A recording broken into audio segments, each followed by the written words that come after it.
की जो मैथ की बुक है वहाँ से मैं एक्सरसाइज 1.3 करवाने लगी थी और उसका जो क्वेश्चन नंबर 1 है मैं वो सॉल्व करवाऊंगी। और सॉल्व करने से पहले I request you to please subscribe my channel, it's very necessary.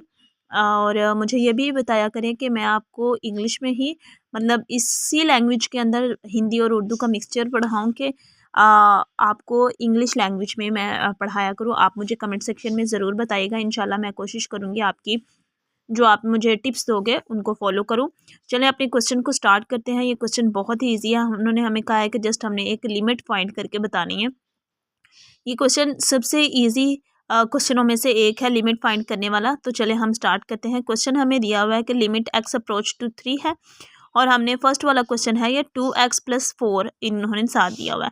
हमने क्या करना है कि जस्ट जो लिमिट्स हैं उनको सेपरेटली सब दोनों के साथ लिख लेना है। यानी limit x approach to 3 2x के साथ भी और लिमिट एक्स अप्रोच टू 3 4 के साथ भी, वो हमने ऐसे ही लिख लिया।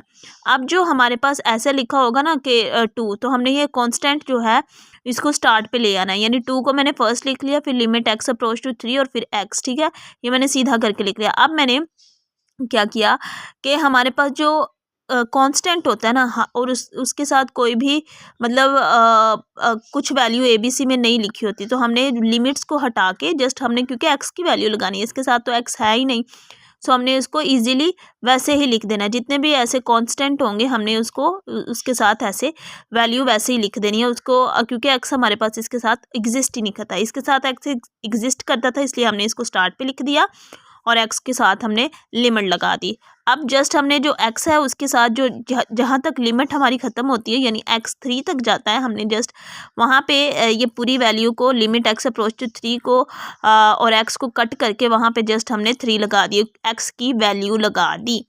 x की जब हमने वैल्यू लगा दी 3 + 4, 2 को 3 से मल्टीप्लाई कराया तो वो 6 आ जाएगा और +4 = 10। तो हमारे फर्स्ट क्वेश्चन की लिमिट जो है वो 10 है और होपफुली आपको ये क्वेश्चन समझ आया होगा।